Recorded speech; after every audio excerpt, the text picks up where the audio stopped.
She knew that if she screamed, she couldn't expect the other 4 girls who lived in the small apartments in this building to come to her rescue, but they would at least wake up and look out their windows to see what was going on.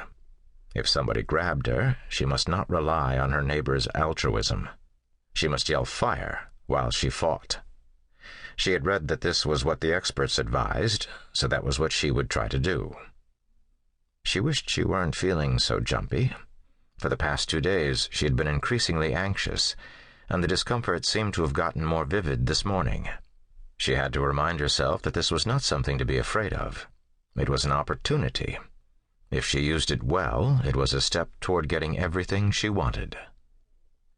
She looked down the empty driveway at the street, then stepped toward the open garage where her car was parked, and took the time to check and be sure the car was locked. This compulsion to check everything made her a bit ashamed. She had not just been worrying about accomplishing what she had to do this morning. She had been having feelings that something was wrong. At times, she had detected the sensation that someone was watching her. Yesterday, she had been walking down the street in Old Town, looking in shops not far from the office, and had sensed eyes on her. She had stopped abruptly, pretending to look in a store window, and studied the sidewalk behind her in the reflection. She had waited until the other pedestrians had walked past her and had determined that they all appeared harmless before she moved on. She had told herself that she had just sensed some man staring at her. They did that, after all, and they meant no harm. But she had not convinced herself. When they meant no harm, they were always easy to catch. They wanted to be caught. She made her way down the driveway to wait for the cab to arrive. She glanced at her watch. It was still not even 5 a.m. There was no reason to feel impatient. The cab wasn't late, she was early. Probably she had been spending too much time alone lately. She defended herself from her own accusation. The isolation had not really been her fault. Even after a year here, the people in the Pasadena office were still the only people she knew in Southern California. She had seen at the beginning that none of them were likely to become close friends. At best, they were allies, and at worst, they were obstacles, fixed objects she would have to work her way around.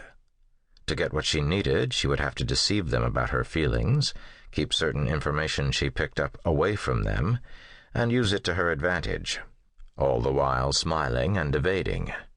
She had done that. No wonder she was nervous. She stared up the dark street, searching for headlights. In the heavy stillness of the residential neighborhood, she could hear distant engine sounds at the far end of the next block, where the street met Colorado Boulevard. Every few seconds, a car or truck would swish past the intersection, but none of them made the turn. The faintness of the sounds reminded her of how alone she was. She had read an article in a women's magazine that said if a person had a feeling, an uneasy intuition that something was wrong, that a man she was with made her uncomfortable, that a place made her feel vulnerable, she should not ignore it. Her eyes had probably seen something, her ears had probably heard something, but her mind was trying to brush it aside and explain it away because denial was easier than facing the danger. Helen caught herself forming a clear mental image of John Walker. She could see his dark brown hair, his calm, wise eyes. She was sure it was the uneasiness that had brought him back. When she had been with him, she had always felt safe. It was not just because he was tall and broad-shouldered and physically fit. He had a quiet, thoughtful manner, and he was reliable. She felt a pang that surprised her.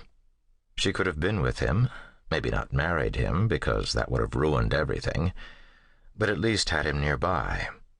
Driving over here before dawn to pick her up was exactly the sort of thing he would have done, and she would have known, positively known, that he would be here on time. She made an effort to push him out of her mind and obscure his image in her memory.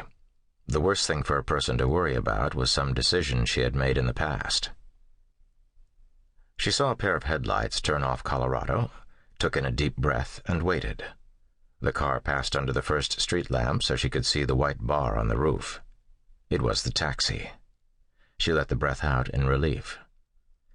The cab began to make its way up the quiet street slowly. The driver must be searching for her house.